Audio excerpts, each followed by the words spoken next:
जय मसीह की प्रिय विश्वासी भाई एवं बहन, प्रभु यीशु का हम धन्यवाद करते हैं एक और सुंदर और आनंद से भरे हुए इस दिन के लिए। हमारा प्रभु प्रतिदिन हमें अपनी आशीषों में निरंतर आगे ही आगे बढ़ाता जाता है और हमारे जीवन को प्रतिदिन अपने स्वरूप में, अपनी समानता में भी अंश अंश करके बढ़ाता है। और वो चाहता है कि हमारे जीवन में ऐसी कोई बुरी वस्तु ना हो जो हमारे आराधना को रोके, हमारे आत्मिक उत्थान को रोके, हमारी आत्मिक उन्नति को रोके। इस प्रकार की बातें हमारे जीवन में न रहे। प्रतिदिन हमें ढूंढ ढूंढ कर, तलाश कर उन्हें अपने जीवन से दूर करना चाहिए। आज का मनन हमारा इसी से रिलेटेड है, जो याकूब की पत्री उसके पहले अध्याय के 26 पद से है। यदि कोई अपने आप को भक्त समझे और अपनी जीभ पर लगाम न दे, पर अपने हृदय को धोखा दे, तो उसकी भक्ति व्यर्थ है। इंग्लिश में आप सुनना चाहेंगे, यहां भक्ति शब्द की जगह रिलीजन रिलीजन आया है। If any man among you seem to be religious and bridleth not his tongue, but deceiveth his own heart, this man's religion is in vain. तो मैंने इसे जो टाइटल दिया है इंग्लिश में, taming the tongue for saving my religion. जीभ पर लगाम लगाकर अपने धर्म को बचाना, और हिंदी अनुवाद के अनुसार अपनी भक्ति को बचाना है। आज दुनिया में चारों तरफ एक चीज सबको समझ में आती है। आदमी जैसा एक भक्त अपने आप को शो करता है, दिखाता है, या धर्म का जैसे एक सच्चा पालन करने वाला बताता है, उसकी जीभ उसकी सारी पोल खोल देती है, उसकी भाषा उसकी पोल खोल देती है। और खासकर जब वो छोटे से किसी दबाव में आता है, संकट में आता है, या किसी से छोटा मोटा झगड़ा हो जाता है, या ऐसी कोई बात हो जाती है जिसपे उसे मान लीजिए बहुत क्रोध आ गया हो, उसका चरित्र क्या है, उसकी भक्ति क्या है, उसका धर्म क्या है, ये सारी पोल वहीं खुल जाती है। परमेश्वर का वचन मनुष्य के बोलचाल पर, भाषा पर, उसके एक एक शब्द को मानो ऐसे खर्च करना है जैसे इससे बड़ी कोई कीमती चीज ही नहीं है, और इसको व्यर्थ तो बिल्कुल भी नहीं गवाना है। यहां तक कि मजाक में भी अपने शब्दों को बर्बाद करना एक तरह से मना है। कई लोग हल्के फुल्के कुछ मजाक में कुछ कह जाते हैं, लेकिन एक सच्चे भक्त से इस तरह के मजाक भी एक्सपेक्टेड नहीं है, आशा नहीं की जा सकती। जिस बात में हम कहते हैं ओ ये तो एक मजाक था, मैं तो ऐसे ही मजाक कर रहा था। एक भक्त, एक सच्चा भक्त अपने शब्दों का पूरा पूरा ख्याल रखता है। कहने के लिए वो एक बड़ा धार्मिक व्यक्ति है, भक्त है, ईश्वर का नाम लेता रहता है हर समय, ईश्वर का नाम लेकर के वो हर काम करता है, प्रार्थना करता है, और अपने मुंह से हालेलुया हालेलुया करता रहता है, जय यीशु कहता रहता है। लेकिन जहां उसको किसी दूसरे व्यक्ति के खिलाफ कुछ बोलने का अवसर मिला, या किसी ने उकसाया, या किसी के खिलाफ उसे कुछ क्रोध आया, फिर वो सारी भक्ति भूल जाता है। फिर तो मानो उसकी जीभ भी तलवार बन जाती है, उसकी जीभ भी कुल्हाड़ी बन जाती है, उसकी जीभ दुनिया भर की वो सब गंदगी बन जाती है जो वो उठा उठा करके उस व्यक्ति पर फेंकता है। यही चीज है जिसके लिए परमेश्वर का सेवक याकूब एक सच्चे भक्त को मना कर रहा है। यदि आपको अपनी सच्ची भक्ति की रक्षा करनी है तो आपको जीभ को लगाम लगानी पड़ेगी। यह लगाम शब्द घोड़े के लिए इस्तेमाल होता है। घोड़ा बिना लगाम के सही दिशा चल ही नहीं सकता, और जो उस पर सवारी करते हैं उनको अगर अपनी मंजिल पर पहुंचना है तो घोड़े को लगाम लगाना बहुत जरूरी है। आप मान के नहीं चलते कि मैं तो 1000 बार उस जगह जा चुका हूं, तो अब लगाम की क्या जरूरत है। जिस तरह आपकी कार, आपकी मोटरसाइकिल बिना स्टीयरिंग पकड़े और बिना आपके हाथों के सही दिशा में चलाए, वो आपको वहां नहीं पहुंचाएगी। इसी तरह घोड़ा एक जीवित प्राणी है, 1000 बार वहां आपको ले जा चुका है, लेकिन 1000 बार आपको उसकी लगाम पकड़े रखनी पड़ेगी। जीभ को बेलगाम छोड़ दिया जाए, ये लिखा है बेड़ा गर्क कर देती है। भक्त चाहे कितना पुराना हो, कितना ऊंचा हो, कितना अनुभवी हो, ईश्वर के वचन में कितना गहरा हो या ऊंचा हो, कितना वचन रटा हुआ हो, लेकिन ये जीभ उसको धोखा दे सकती है। क्या करती है ये जीभ? हम यहां खाने पीने की बात नहीं कर रहे हैं कि खाने के लिए लप लपाती है, मुझे आज ये खाना है, वो खाना है, ये चखना है। अरे जरा सा नाक में कोई खुशबू आ जाए किसी चीज की तो जीभ एकदम से अंदर से लार टपकाने लगती है। हालांकि उस बात पर भी जीभ पर लगाम होनी चाहिए कि जो कुछ मैंने देख लिया वो इसे खाना ही है, या किसी को खाते देख लिया तो मेरी जीभ को भी वही खाना है, या कोई किसी चीज की खुशबू मेरे नाक में आ गई तो ओ, मैं भी यही बनाऊंगा, यही खरीद कर लाऊंगा, मैं भी यही खाऊंगा।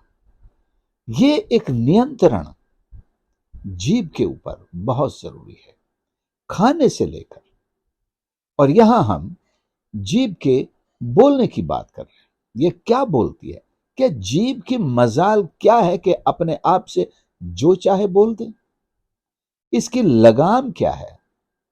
किसके हाथ में है? जीभ की भाषा निकलती कहां से है? जीभ किसके वश में है? अपने आप में जीभ में क्या हिम्मत कि जो चाहे बोल दे? एक बैठा हुआ है पीछे, एक दिमाग है पीछे, एक मन है इसके पीछे जो इसकी लगाम थाम के रखता है, और मन को भी लगाम में रखना पड़ेगा। उस मन को भी लगाम में रखना पड़ेगा। कुछ भी मन में सोच आ गया और जीभ से बोल दिया। अब आग तो जीभ ने लगाया, लेकिन आग आई कहां से? ये शब्द किसने दिए? शब्द तो ब्रेन से ही आते हैं ना, लेकिन ब्रेन को कमांड कौन देता है? हमारा मन। तो ये मन जो है, इसको सबसे पहले लगाम लगानी है। वही जीभ की लगाम होगी। इसको नियंत्रण में रखना है, इस मन को। और इस मन का नियंत्रण सबसे बड़ा यही है कि अपने ये गुनाहों से तौबा करें, हर पाप से तौबा करें, और ये प्रभु यीशु को समर्पित हो जाए। और ये निश्चय करें, यह निश्चय से एक और बड़ा स्ट्रांग शब्द है, डिटर्मिनेशन से भी बड़ा स्ट्रांग है, वो है वाचा। जैसे अय्यूब ने कहा, मैंने अपनी आंखों से वाचा बांधी है, फिर मैं किसी कुंवारी पर क्यों बुरी नजर डालूं। वाचा, इस मन को परमेश्वर के साथ वाचा बांधनी होगी कि मैं न बुरा सोचूं न बुरा बोलूंगा, क्योंकि यही बोलने की कमांड जीभ को देता है। और दिमाग में, ब्रेन में तो वो सारी डिक्शनरी भरी पड़ी है, उसमें तो हर तरह के शब्द पड़े हुए हैं। लेकिन आपको लाने वही हैं जो वाचा में बंधा हुआ है, जो पवित्र है, जो प्लीजिंग है, जो भावते हैं, जो सामने वाले को आशीर्वाद देते हैं, जो उसका जीवन उठाते हैं, जो उसको प्रसन्न करते हैं, जो उसको परमेश्वर की आशीष उसके जीवन में रिलीज करते हैं। और बड़ी बात, वो शब्द जो परमेश्वर की सामर्थ को सुनने वाले के जीवन में रिलीज करते हैं। ये सामर्थ है एक भक्त के शब्दों में, उसकी जीभ में। लेकिन अगर हमारे ब्रेन को, हमारी डिक्शनरी को बिना विवेक के हम जो चाहे बिना लगाम के इस दिमाग को कमांड करने दें, ओके बोलो, जो आता है बोलो, सामने वाला जो भाषा बोल रहा है उससे बढ़कर के बोलो, तुम सारा बेड़ा गर्क। जीभ को लगाम लगाम लगाम लगाना एक कलाकारी की काम है, एक कलाकारी का काम है, एक बहुत बड़ी कलाकारी है। और इस कलाकारी को सीखना हमारे मन के हाथ में है। और हमारा मन बिना ईश्वर को डेडिकेट किए इस कला में निपुण नहीं हो सकता। उसे वाचा बांधनी होगी कि मैं इन शब्दों का इस्तेमाल नहीं करूंगा, ऐसी भाषा का इस्तेमाल नहीं करूंगा, किसी को गाली नहीं दूंगा, किसी के पीठ पीछे उसकी बुराई नहीं करूंगा, किसी की निंदा नहीं करूंगा, किसी के लिए अपशब्द का इस्तेमाल नहीं करूंगा, मैं किसी के चरित्र का हनन नहीं करूंगा, मैं किसी को बुरा नहीं बोलूंगा। प्रभु यीशु ने किसी को गाली नहीं दिया। वो बुराई सुनकर भी बुराई का बदला बुराई से नहीं देता था। क्या ऐसा कैरेक्टर हम पा सकते हैं? बिल्कुल संभव है, प्रभु यीशु ने कहा है। लेकिन शुरुआत कहां से होगी? प्रभु यीशु ने यह भी कहा है, have the mind of Christ. पौलुस कहता है, अरे मसीह ने कहा पौलुस को हमें कहने के लिए, क्योंकि जो बात प्रभु से पौलुस को पहुंचती है वही हमसे पहुंचाती है कि तुम्हारे अंदर मसीह का सा मन हो। यह संभव है तभी तो कि हमारे अंदर मसीह का मन होना चाहिए।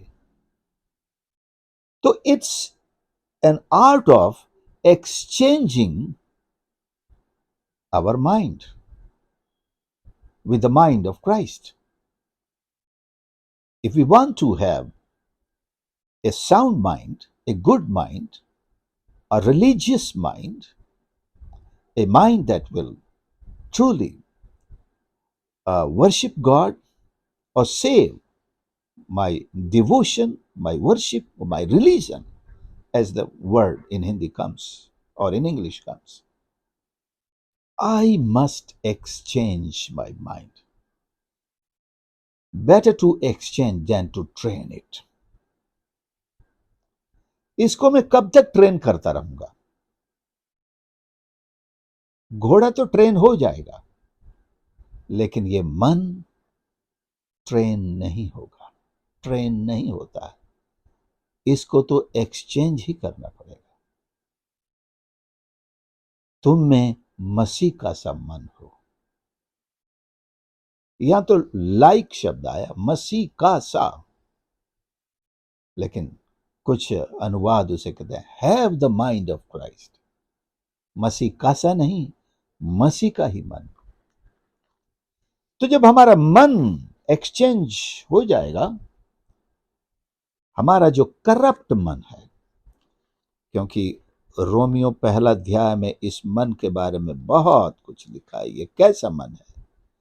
ये पूरी तरह से करप्ट मन है।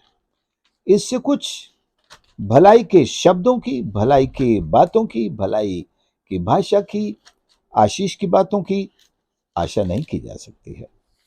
थोड़ा मैं पढ़कर बता सकता हूं।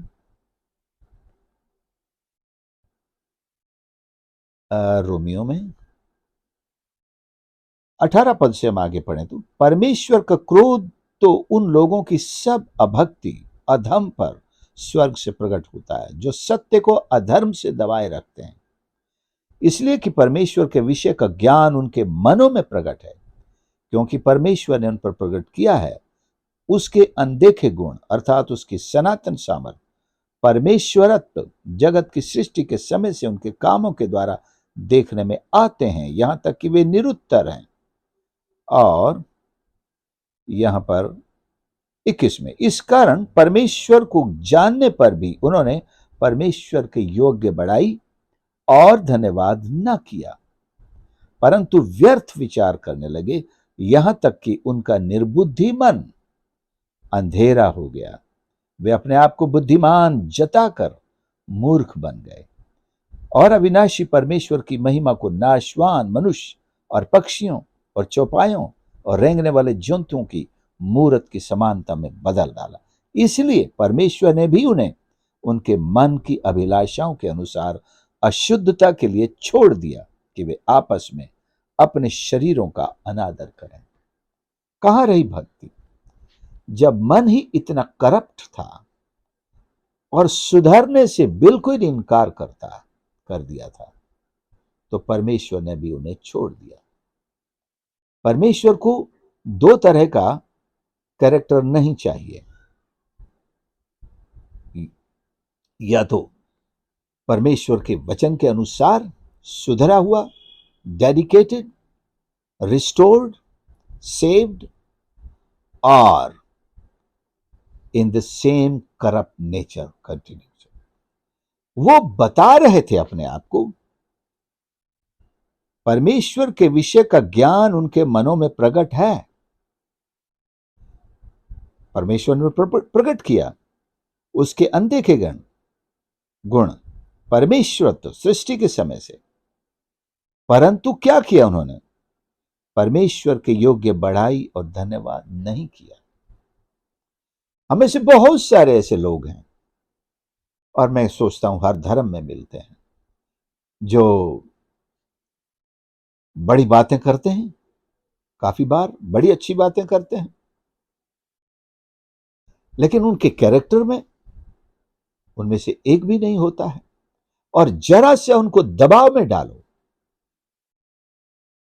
उनका वो असली कैरेक्टर उनकी जीभ से निकल कर आएगा, फिर उनके पूरे कैरेक्टर के सहयोग से तो साबित हो जाएगा।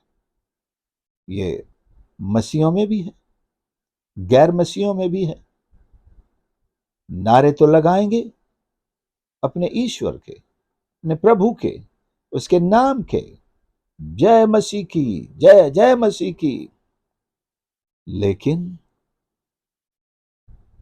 अगले ही पल अपनी जीभ से ऐसी ऐसी बातें बोलेंगे, ऐसी ऐसी बुराइयां करेंगे कि आप शर्मिंदा हो जाएं। ये वही इंसान है। क्या हो रहा है? जैसा उस पद में हमने पढ़ा है, अपने आप को धोखा देते हैं। दोबारा चलेंगे 1:26 पर। यदि कोई अपने आप को भक्त समझे और अपनी जीभ पर लगाम न दे, पर अपने हृदय को धोखा दे, तो उसकी भक्ति व्यर्थ है। इंग्लिश में लिखा, his religion is in when. इसलिए मैंने कहा, जीभ को लगाम देने से अपने धर्म की रक्षा करते हैं। आज दुनिया धर्म की रक्षा के लिए पूरी दुनिया में पागलों के समान तकरीरें कर रहे हैं। मुझे मेरे धर्म की रक्षा करनी है। पहले अपनी जीभ को तो लगाम दो, तुम्हारे धर्म की रक्षा अपने आप हो जाएगी। अगर जिस दिन तुम्हारी जीभ नियंत्रण में आ गई, तुम्हारा धर्म बच गया, तुम्हारी भक्ति बच गई। तुम्हारा परमेश्वर के प्रति प्रेम बच गया, तुम्हारी प्रार्थनाएं सुरक्षित हैं। जब तक ये जीभ लगाम के नियंत्रण में नहीं आएगी, हमारी भक्ति और हमारा धर्म व्यर्थ की श्रेणी में रहेगा। व्यर्थ। सोचिए जरा, आप 40 साल धर्म के रास्ते पर चले, 50 साल चले, 70 साल चले, लेकिन एक धोखे में चलते रहे। दुनिया ने तो जाना, बड़ी बड़ी तकरीरें की, बड़ी बड़ी किताबें लिखी, बड़ी बड़ी किताबें लिखी। एक बाइबल को रिजेक्ट किया लोगों ने, उसका जो स्टडी मटेरियल लिखने वाले की जो चरित्र बाद में उजागर हुआ, लोगों ने उसकी बाइबल को रिजेक्ट कर दिया। एक्चुअली बाइबल का टेक्स्ट नहीं, जो उसका स्टडी मटेरियल है वो, क्योंकि वो अपने कैरेक्टर में गिर चुका था।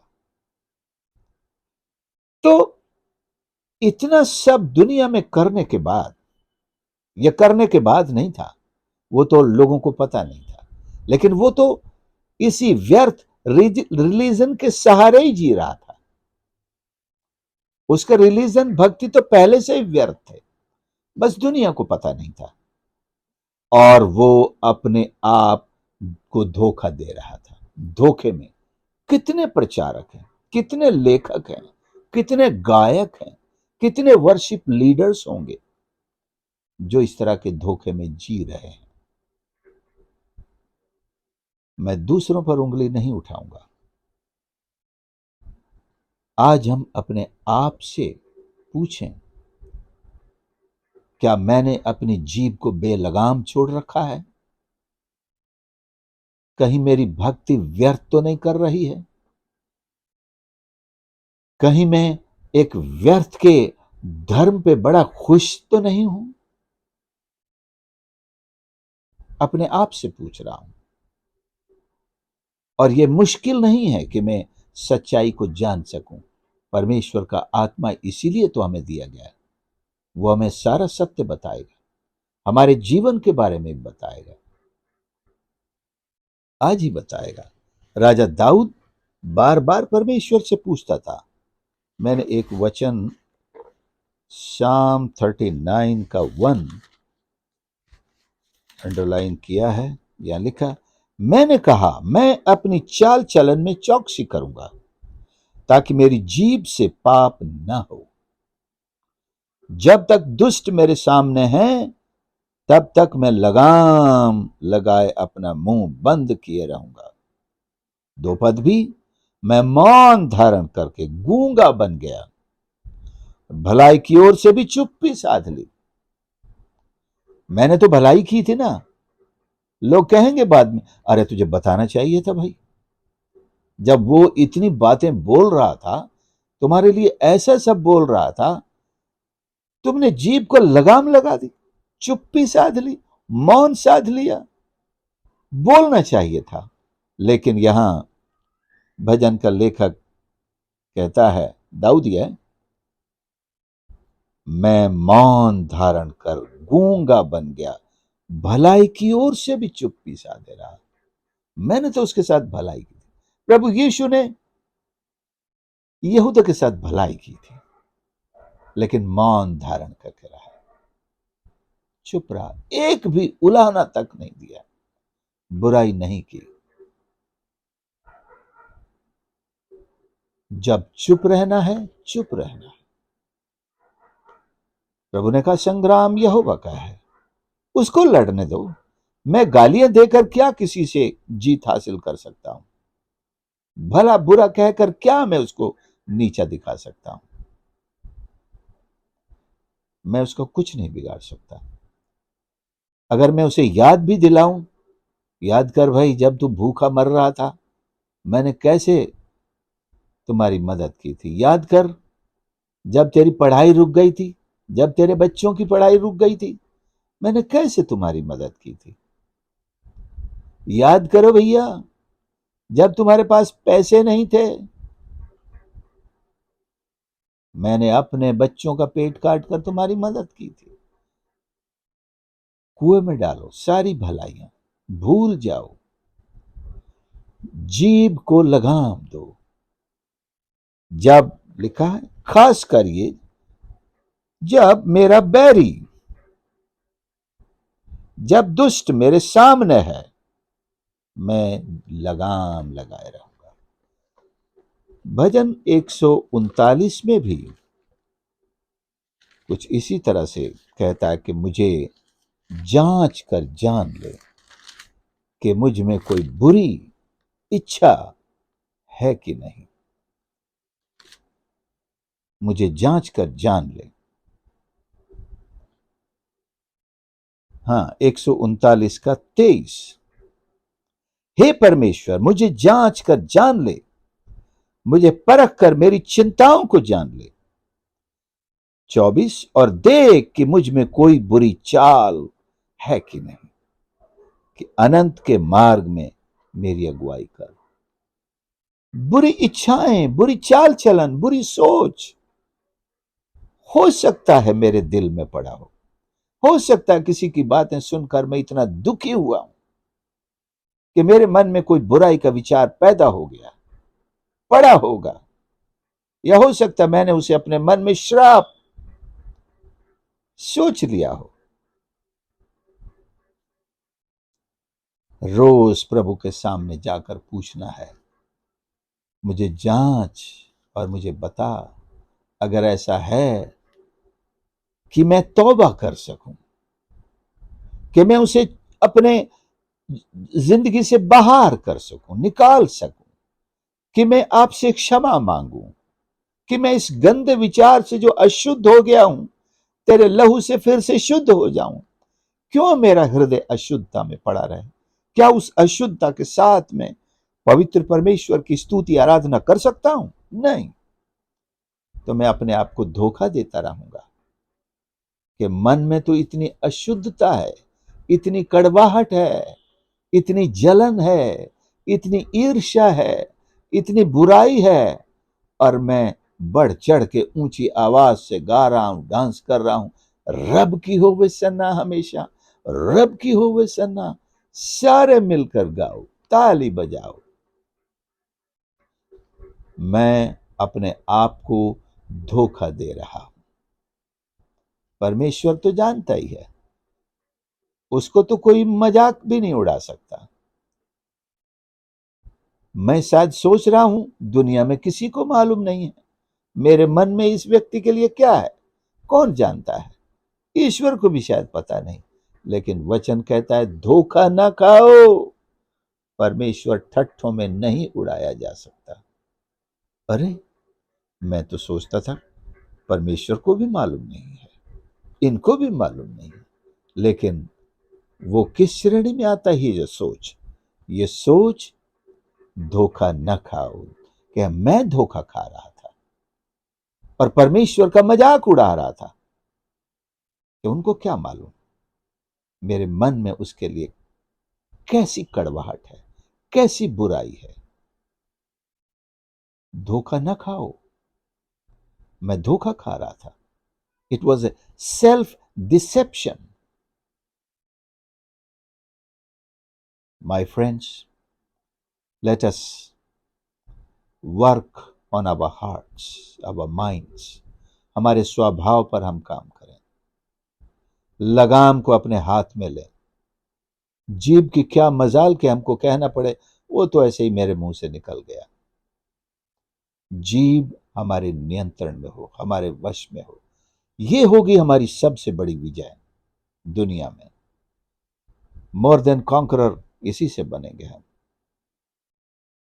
जो अपने शरीर की इंद्रियों पर नियंत्रण कर लेता है वो होता है मोर देन कॉन्करर।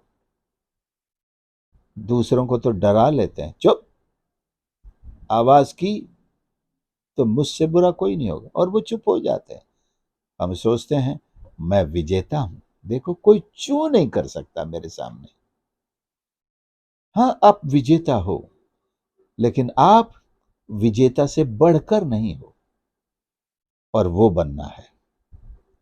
हमें विजेता से बढ़कर के बनना है जब हम अपनी जीभ पर लगाम देंगे, जब हम अपनी आंखों पर लगाम देंगे, जब अपने चाल चलन, अपने हाथों पर, अपनी सारी इंद्रियों पर, अपनी सोच पर नियंत्रण करेंगे,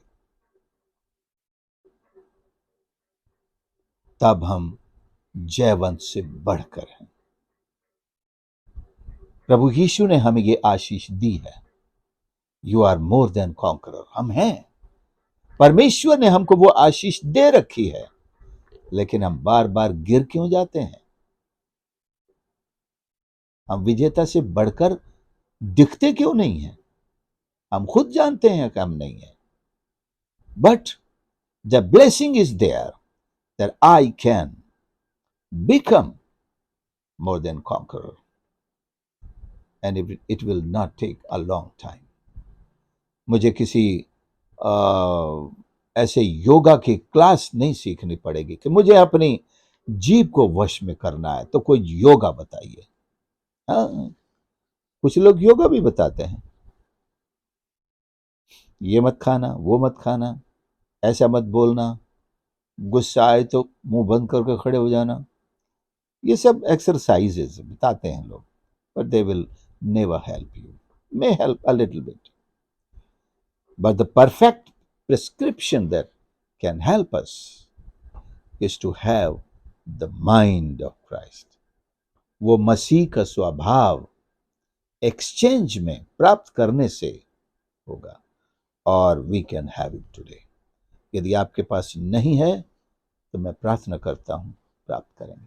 प्यारे प्रभु मेरे परमेश्वर, धन्यवाद करते हैं आपके इस पवित्र वचन के लिए, जो हमें परमेश्वर हमारी भक्ति की रक्षा करने के लिए, भक्ति को आपके सम्मुख ग्रहण योग्य होने के लिए शिक्षा देता है। हमारी सहायता कर, हमें आपका स्वभाव दीजिए, आपका मन दीजिए परमेश्वर। Give us the mind that you have, Lord. Share the same mind in us, with us Lord Jesus, ताकि हम परमेश्वर अपनी जीभ पर लगाम लगा सकें, अपनी इंद्रियों पर लगाम लगा सकें, और परमेश्वर अपनी भक्ति को बचा सकें, अपने धर्म की रक्षा कर सकें, ताकि हम आपके सम्मुख खड़े होकर आपसे प्रशंसा पा सकें, तारीफ पा सकें, आपकी महिमा हमारे जीवन से हो सके। सबको आशीष कर प्रार्थना प्रभु यीशु के नाम से मांगते हैं, आमीन। प्रभु आप सबको आशीष करे। इस संदेश को आपने सुना, प्लीज दूसरों के साथ भी शेयर करें, और इस चैनल को जरूर सब्सक्राइब करें। प्रभु आप सबको आशीष करें।